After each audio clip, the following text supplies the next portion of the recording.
Hai, selamat datang di channel Alur Cerita Film Cinemazi Recap. Pada episode kali ini, Mimin akan menceritakan kisah hidup seorang superhero yang sudah pensiun. Film ini berjudul Samaritan yang rilis pada tahun 2022. Film ini disutradarai oleh Julius Averi, dibintangi oleh Sylvester Stallone, Javon Walton, dan Sofia Tatum. Tak usah berlama-lama lagi, langsung saja kita masuk dalam alur cerita film Samaritan. Semoga.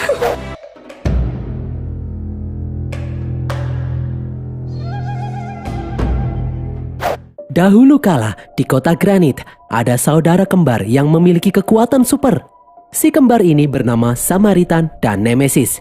Namun kekuatan mereka berdua membuat warga kota menjadi takut. Di suatu malam, para penduduk kota membakar rumah si kembar. Peristiwa ini menewaskan orang tua si kembar. Namun si kembar berhasil selamat.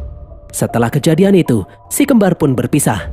Samaritan tumbuh besar dengan memperjuangkan keadilan dan menjadi pelindung kota dari kejahatan. Sementara Nemesis tumbuh dengan rasa dendam atas kematian orang tuanya dan menjadi jahat. Samaritan selalu mencoba untuk menghentikan Nemesis. Hal ini membuat Nemesis menciptakan senjata ampuh untuk mengalahkan Samaritan. Nemesis menciptakan sebuah palu yang ditempa dengan kebencian dan amarah. Palu itu adalah satu-satunya senjata yang bisa mengalahkan Samaritan. Nemesis selalu mengamuk di dalam pembangkit listrik kota untuk memancing Samaritan muncul. Dan seketika Samaritan pun muncul di tempat ini.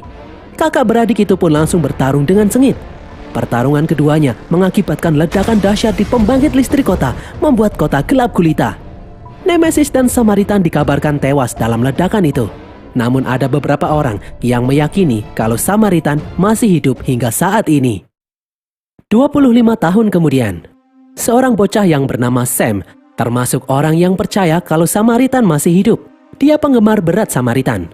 Saat Sam sedang asyik melihat konten YouTube tentang teori Samaritan yang masih hidup, tiba-tiba ibunya, Tiffany, memanggil. Sebelum pergi bekerja, Tiffany menyuruh Sam untuk membuang sampah di luar. Saat Sam sedang membuang sampah di luar, dia melihat logo Nemesis di bak sampah. Sam pun mengambil pilok dan menimpa simbol Nemesis itu dengan simbol Samaritan. Tiba-tiba ada seorang laki-laki tua keluar dari apartemen seberang. Sam pun bersembunyi. Itu adalah tetangganya yang bernama Joe Smith. Joe bekerja sebagai tukang sampah. Joe mempunyai hobi memperbaiki barang-barang rusak yang dia temukan di tempat sampah. Keesokan harinya, sepulang sekolah, Sam tidak bisa masuk ke dalam apartemennya karena disegel. Ternyata ibunya terlambat membayar uang sewa. Saat Sam sedang menunggu ibunya di luar, Sam kembali bertemu dengan Joe yang baru pulang bekerja. Sam pun menanyakan apa yang dibawa oleh Joe. Joe menjawab kalau dia membawa radio rusak. Sam yang penasaran bertanya lagi untuk apa radio rusak itu. Joe pun memberitahu kalau dia memiliki hobi untuk memperbaiki elektronik yang rusak. Teman Sam yang bernama Chase kemudian datang. Chase tahu kalau Sam butuh uang untuk membayar sewa apartemennya. Chase pun mengajak Sam untuk mencari uang. Chase dan Sam lalu menjebol rumah kosong dan mencuri kabel-kabel yang ada di sana. Mereka berdua kemudian membawa kabel bekas itu ke tempat rongsok milik Cyrus. Di sepanjang jalan, Chase melihat buku gambar Sam yang berisi gambar Samaritan. Chase menyuruh Sam menyembunyikan buku itu saat sampai di tempat rongsok nanti, karena Cyrus adalah penggemar Nemesis. Sesampainya di tempat rongsok milik Cyrus, Sam dan Chase langsung menjual kabel mereka. Anak buah Cyrus yang bernama Reza dan teman-temannya kemudian datang. Reza mengajak Chase untuk mencari uang yang jauh lebih banyak dari ini. Reza butuh seseorang untuk mengalihkan perhatian. Chase langsung menolak tawaran itu. Mendengar Reza menawarkan uang yang banyak, Sam pun bersedia melakukannya. Sam kemudian melakukan apa yang diperintahkan oleh Reza. Dia mengalihkan perhatian pemilik toko. Sementara Reza dan teman-temannya mencuri kotak lotre. Setelah selesai beraksi, mereka pun kembali ke markas, yaitu tempat rongsok milik Cyrus. Setelah diperiksa, ternyata Reza salah mengambil kotak. Reza yang ketakutan pun malah menyalahkan Sam. Sam tentu saja tidak terima tuduhan itu karena dia sudah bekerja sesuai perintah. Reza dan Sam pun mulai berkelahi. Cyrus kemudian datang menghentikan mereka berdua. Cyrus kagum dengan keberanian Sam. Cyrus lalu mengambil buku gambar Samaritan milik Sam yang tak sengaja terjatuh. Sadar kalau Sam mengidolakan Samaritan, Cyrus lalu memperlihatkan tato simbol Nemesis di dadanya. Cyrus mengatakan, walaupun Nemesis jahat, tapi dia hanya menyerang orang-orang kaya yang menindas orang miskin. Bagi Cyrus, Nemesis adalah dewa bagi orang pinggiran seperti mereka. Sementara Samaritan hanyalah petugas layaknya polisi yang membela orang-orang kaya. Cyrus kemudian memberikan upah kepada Sam sesuai perjanjian. Karena Sam adalah anak yang pemberani, Cyrus ingin nanti Sam bekerja lagi untuknya. Sesampainya di depan apartemen, Sam melihat ibunya sedang bertengkar dengan pemilik apartemen. Sam pun memberikan uangnya agar mereka berdua bisa masuk. Setelah berhasil masuk, Tiffany bertanya dari mana Sam mendapatkan uang itu. Sam hanya diam saja tidak mau memberitahu ibunya. Tiffany pun cemas, dia tidak ingin anaknya terlibat hal-hal buruk di kemudian hari. Di tempat lain, Cyrus memeriksa beberapa bom yang berhasil dicuri oleh anak buahnya. Dengan bom itu, Cyrus akan mulai menjalankan rencananya. Saat ini, kota Granite sedang dilanda krisis. Penggunaan mesin sebagai pengganti tenaga manusia membuat pengangguran meningkat dan gelandangan ada di mana-mana. Keesokan harinya saat pulang sekolah, Sam dihadang oleh Reza. Reza menginginkan uang imbalan Sam yang kemarin yang seharusnya menjadi miliknya. Sam pun langsung kabur. Joe yang ada di dalam bis melihat Sam dikejar oleh beberapa anak. Reza dan teman-temannya pun berhasil menangkap Sam dan langsung mengeroyoknya. Tiba-tiba Joe datang dan langsung melempar kedua teman Reza. Reza mencoba memukul Joe, namun tangan Reza malah kesakitan seperti habis memukul batu. Joe pun mendorong Reza hingga terlempar. Saat Joe dan Sam akan pergi, dari belakang Reza mengambil pisau dan berusaha menusuk Joe. Joe langsung menggenggam pisau itu hingga bengkok. Melihat hal ini, Reza dan teman-temannya pun langsung pergi. Menyadari kekuatan Joe yang luar biasa, Sam langsung berpikir kalau Joe adalah Samaritan yang selama ini dia cari. Sam pun mengambil pisau yang bengkok sebagai bukti. Di dalam rumah, diam-diam Sam mengamati Joe yang tinggal di apartemen sebelah. Saat Joe membuka kemejanya, Sam melihat punggung Joe yang dipenuhi bekas luka bakar. Sam pun semakin yakin kalau Joe adalah Samaritan. Di tempat lain, Cyrus dan anak buahnya pergi ke brankas penyimpanan barang bukti milik kepolisian. Cyrus membom polisi yang sedang berjaga. Cyrus pun masuk ke dalam brankas barang bukti. Di sini, Cyrus mengambil topeng Nemesis dan topeng Samaritan. Cyrus juga mengambil palu milik Nemesis. Dengan topeng dan palu milik Nemesis, Cyrus akan memerdekakan orang-orang yang tertindas. Keesokan harinya, diam-diam Sam masuk ke dalam apartemen Joe di saat Joe sedang bekerja. Sam ingin mencari bukti kalau Joe adalah Samaritan. Sam melihat banyak sekali es krim di dalam kulkas. Sam kemudian membuka lemari Joe. Di sana, Sam menemukan buku clipping tentang Samaritan. Sam pun membawa buku itu pulang ke rumahnya. Beberapa saat kemudian, Joe yang sadar kalau Sam telah mengambil bukunya langsung mendatangi rumah Sam. Joe memberitahu ibu Sam, Tiffany, kalau Sam telah mengambil bukunya. Sam pun mengembalikan buku itu dan meminta maaf kepada Joe. Tiffany meminta Joe untuk tidak melaporkan hal ini kepada polisi. Tiffany mengatakan kalau sebenarnya Sam adalah anak yang baik. Hanya saja dia kehilangan figur seorang ayah yang telah lama meninggal. Di jalanan, Sam kembali meminta maaf kepada Joe. Sam mengaku kalau dia mengambil buku itu karena mengira Joe adalah Samaritan. Joe pun menjawab kalau Samaritan sudah mati. Joe hanyalah tukang sampah biasa. Joe mengaku kalau dia juga mengidolakan Samaritan seperti Sam, makanya dia mempunyai buku clipping itu. Tiba-tiba, sebuah mobil dengan kecepatan tinggi menabrak Joe. Mobil itu dikendarai oleh Reza dan rekannya yang dendam dengan Joe. Joe terluka sangat parah, tangan dan kakinya patah. Sam pun panik tidak tahu harus bagaimana. Tiba-tiba secara aneh, Joe kembali sadar. Sam pun kaget. Joe menggerakkan tangan dan kakinya yang patah agar kembali seperti semula. Tubuh Joe kemudian mengeluarkan asap. Joe mengatakan kalau dia membutuhkan banyak air. Sam pun membantu Joe kembali masuk ke dalam rumahnya. Sesampainya di rumah, Joe langsung menyiram tubuhnya dengan air. Setelah itu, Joe langsung makan es krim. Joe memberitahu kalau dia membutuhkan es krim untuk mendinginkan tubuhnya. Saat tubuhnya menyembuhkan diri, tubuh Joe akan terasa sangat panas. Jika dia tidak segera mendinginkannya, maka jantungnya akan meledak. Melihat hal ini, Sam pun semakin yakin kalau Joe bukan manusia biasa. Joe pasti adalah Samaritan. Di tempat lain, Cyrus bersama anak buahnya meledakkan bom di jalanan. Hal itu menarik perhatian para gelandangan. Cyrus langsung memakai topeng Nemesis dan menggenggam palunya berdiri di atas mobil.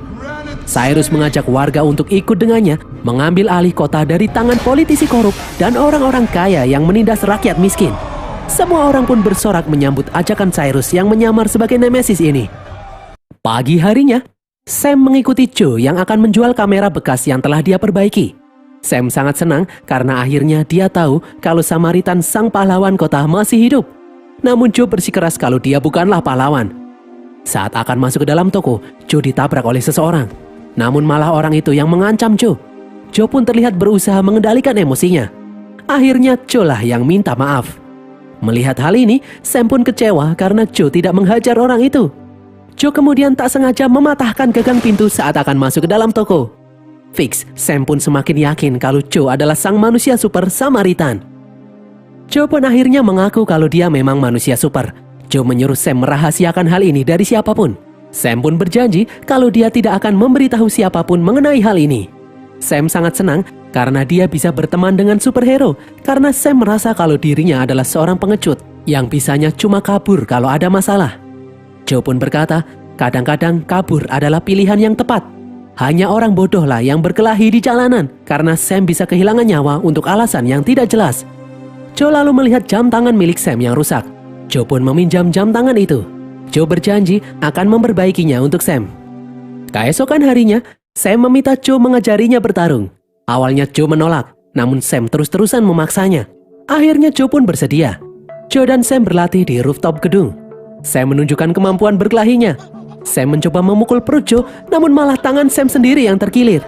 Joe pun mengajak Sam ke rumahnya untuk mengompres tangan Sam dengan es. Di sini, Sam bertanya kenapa Joe suka memperbaiki barang yang rusak. Joe pun mengambil pemanggang roti dan menghancurkannya. Joe berkata kalau sangat mudah menghancurkan sesuatu, namun tidak semua orang bisa memperbaikinya. Joe suka memperbaiki barang-barang yang rusak karena barang itu layak mendapatkan kesempatan kedua. Sam kemudian bertanya mengenai pertarungan terakhir yang terjadi antara Nemesis dan Samaritan di pembangkit listrik. Tiba-tiba Joe teringat kejadian itu. Joe pun menolak menceritakan hal itu kepada Sam. Sam kemudian berkata kalau orang-orang menduga Nemesis sengaja meledakkan pembangkit listrik agar terjadi chaos dan kerusuhan di seluruh kota. Mendengar hal ini, Joe pun marah dan langsung membantahnya. Joe lalu menyuruh Sam untuk segera pulang. Di jalanan, Sam bertemu dengan Cyrus. Cyrus kembali menawarkan pekerjaan untuk Sam. Sam pun menyetujuinya. Sam lalu diajak menuju markas Cyrus. Di sini, Cyrus memberikan tugas kepada Sam untuk bersiul jika Sam melihat polisi datang. Sam kemudian melihat Cyrus dan anak buahnya masuk. Sam yang penasaran pun masuk ke dalam markas secara diam-diam. Di sana terlihat anak buah Cyrus membawa seorang petugas pembangkit listrik yang mencoba menggagalkan rencana Cyrus. Dia memergoki anak buah Cyrus yang sedang memasang bom di pembangkit listrik. Meskipun orang itu sudah meminta ampun dan tidak akan memberitahukan hal ini kepada siapapun, Cyrus tetap membunuh petugas itu. Melihat kejadian ini, Sam berniat pulang dan memberitahu Joe tentang rencana Cyrus yang akan meledakkan pembangkit listrik.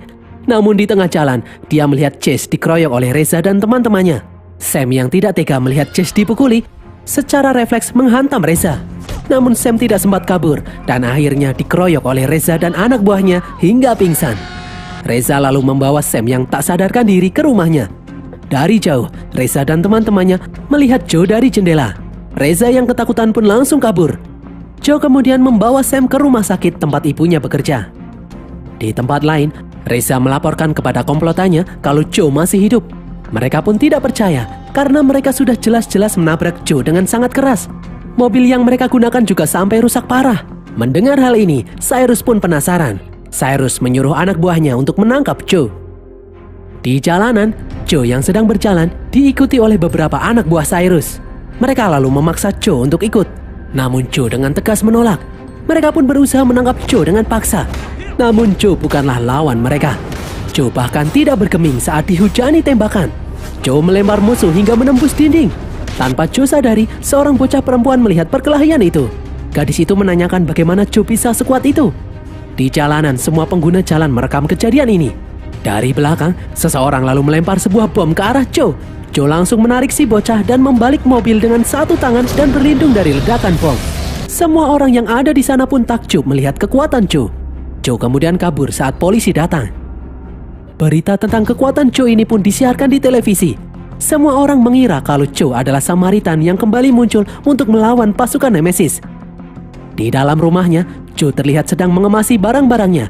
Dia akan pergi keluar kota karena dia tidak mau terlibat. Sam kemudian datang. Sam memberitahu mengenai rencana Cyrus yang akan meledakkan pembangkit listrik dan kemudian membuat kekacauan di tengah kota. Namun Joe malah menyuruh Sam untuk melaporkan hal itu kepada pihak kepolisian. Joe mengatakan kalau dia bukanlah pahlawan. Sam pun marah karena Joe malah memilih untuk kabur. Ternyata Joe tidak sebaik yang dia kira. Di dalam markasnya, Cyrus mengamuk menghancurkan televisi. Setelah tahu kalau Joe memiliki kekuatan seperti Samaritan, Cyrus pun mengajak anak buahnya untuk menangkap Joe. Di tempat lain, Sam membobol rumah Joe yang sudah kosong untuk mencari jam tangan miliknya. Namun Sam malah melihat Cyrus dan anak buahnya datang membawa senjata api. Sam pun bergegas pulang dan mengajak ibunya untuk kabur. Mereka berdua pun kaget saat mendengar suara tembakan dari rumah Joe. Dari seberang, Cyrus melihat mereka berdua. Cyrus pun menyuruh anak buahnya untuk menangkap Sam. Sam dan ibunya kabur menuju atap, namun mereka berdua malah terpojok. Cyrus pun berhasil menangkap Sam. Anak buah Cyrus lalu memukul Tiffany hingga pingsan. Melihat hal ini, Sam pun marah. Sam berkata kalau Joe pasti akan datang untuk menyelamatkannya. Ternyata Cyrus sengaja menculik Sam untuk memancing Joe keluar. Dengan palu Nemesis, Cyrus berambisi untuk membunuh Samaritan dengan tangannya sendiri. Di stasiun, Joe tak sengaja membawa jam tangan milik Sam bersamanya. Joe pun kembali untuk mengembalikan jam tangan milik Sam. Joe pun kaget melihat keadaan Tiffany tergeletak di lantai. Sambil terbata-bata, Tiffany memberitahu kalau Sam diculik oleh Cyrus. Mendengar hal ini, Joe pun marah. Joe langsung mengangkut beberapa jerigen bensin ke dalam truk sampah dan membawanya pergi ke markas Cyrus. Di tempat lain, Cyrus sedang bersiap-siap karena tengah malam nanti, bom yang mereka letakkan di pembangkit listrik akan meledak. Setelah listrik padam nanti, pasukannya akan memporak-porandakan kota. Di luar, tiba-tiba Joe datang dengan menjebol barikade pasukan Cyrus. Meskipun ditembaki dari berbagai arah, Joe tetap melangkah maju. Joe pun menyuruh Cyrus untuk membebaskan Sam. Namun Cyrus malah menantang Joe. Dengan palu Nemesis, Cyrus berniat membunuh Joe. Cyrus pun langsung menghajar Joe. Setelah beberapa serangan, Joe pun menangkis serangan itu. Joe lalu berkata kalau sebenarnya dia bukanlah Samaritan. Joe adalah Nemesis. Dahulu Joe membunuh saudaranya, Samaritan, di pembangkit listrik. Sejak saat itu, Joe meninggalkan identitasnya sebagai Nemesis. Semua orang pun kaget. Mereka tak mengira kalau ternyata Joe adalah Nemesis. Di belakang, truk yang Joe bawa tiba-tiba meledak dengan dahsyat. Ledakan itu menewaskan beberapa anak buah Cyrus. Joe kemudian mengambil palu miliknya dan menghindari serangan anak buah Cyrus. Sementara itu, Cyrus membawa Sam ke lantai atas. Di bawah, Joe memukul tiang dengan palu membuat bangunan itu roboh menindih anak buah Cyrus yang menyerangnya. Tiba-tiba listrik padam. Pembangkit listrik berhasil diledakkan. Seluruh kota pun menjadi gelap. Di jalanan, pasukan Cyrus mulai membuat onar. Di dalam markas Cyrus, Joe berusaha mencari keberadaan Sam sambil melawan anak buah Cyrus satu persatu. Joe kemudian merasakan kekuatannya mulai melemah. Akhirnya, Joe berhasil menemukan Sam di ruangan yang dipenuhi kobaran api. Joe merasa sangat lelah hingga dia menjatuhkan palunya. Namun dari belakang, Cyrus mengambil palu itu dan langsung menyerang Joe. Beruntung Joe bisa menghindari serangan itu. Cyrus kemudian memukul Joe hingga tersungkur. Di sini Joe merasakan tubuhnya mulai panas dan jantungnya hampir meledak. Cyrus kemudian bertanya kenapa Joe menyerangnya. Padahal Cyrus sedang meneruskan rencana Joe dahulu, yaitu menghancurkan pembangkit listrik dan mengakibatkan kekacauan di seluruh penjuru kota. Namun dengan tegas Joe membantah hal itu. Dahulu dia menghancurkan pembangkit listrik hanya untuk memancing Samaritan muncul. Cyrus pun tidak percaya. Cyrus kembali menghajar Joe hingga terlempar ke lubang api. Beruntung Joe masih bisa berpegangan. Dari belakang, Sam akhirnya berhasil melepaskan ikatan. Sebelum Cyrus menghajar Joe lagi, Sam memukul Cyrus dengan pipa. Cyrus yang marah kemudian mengangkat Sam. Melihat hal ini, Joe pun bangkit dan menyerang Cyrus. Joe melengkungkan palu hingga mengikat tubuh Cyrus. Joe melepas topeng Nemesis yang dipakai Cyrus. Joe lalu melempar Cyrus ke dalam lubang api. Joe juga melempar topeng Nemesis ke lubang itu karena Joe tidak ingin menjadi Nemesis lagi. Joe yang tubuhnya mulai memanas merasa kesakitan karena jantungnya hampir meledak. Melihat hal ini, Sam langsung menghancurkan pipa air. Sambungan air mengalir membasahi tubuh Joe. Hal ini berhasil membuat Joe kembali bangkit. Mereka berdua pun dikepung oleh kobaran api. Joe lalu menggendong Sam dan melompat menembus tembok menuju gedung di seberang. Dari luar, beberapa orang melihat peristiwa ini. Sam kemudian bertanya, apakah benar kalau Joe adalah Nemesis? Joe pun mengiyakan, dia adalah Nemesis. Sam tidak mengira kalau Joe adalah Nemesis karena Joe adalah orang yang baik. Joe pun berkata, kalau semua manusia pasti memiliki sisi baik dan sisi buruk di dalam diri mereka. Selama kebaikan masih ada di dalam diri manusia, itu sudah cukup. Saat Sam berpaling, tiba-tiba Joe menghilang dari hadapannya. Di luar, Sam akhirnya bertemu kembali dengan ibunya. Para wartawan dan polisi pun berkumpul menanyai Sam. Mereka bertanya apakah benar orang yang menyelamatkan Sam adalah Samaritan. Dari jauh, Sam melihat sosok Joe di antara kerumunan orang. Sam pun menjawab kalau orang yang telah menolongnya adalah Samaritan. Bagi Sam, Joe adalah sosok Samaritan sejati. Semua orang pun bersorak karena mereka mengira Samaritan masih hidup. Dan berakhirlah alur cerita film Samaritan ini guys. Semoga kalian terhibur. Pesan yang kita dapatkan dari film ini adalah jangan pernah menyepelekan tukang servis. Siapa tahu dia adalah superhero yang sudah pensiun. Tulis kritik dan saran kalian di kolom komentar. Jangan lupa follow semua media sosial kami. Dan sampai jumpa di konten kami berikutnya. Bye.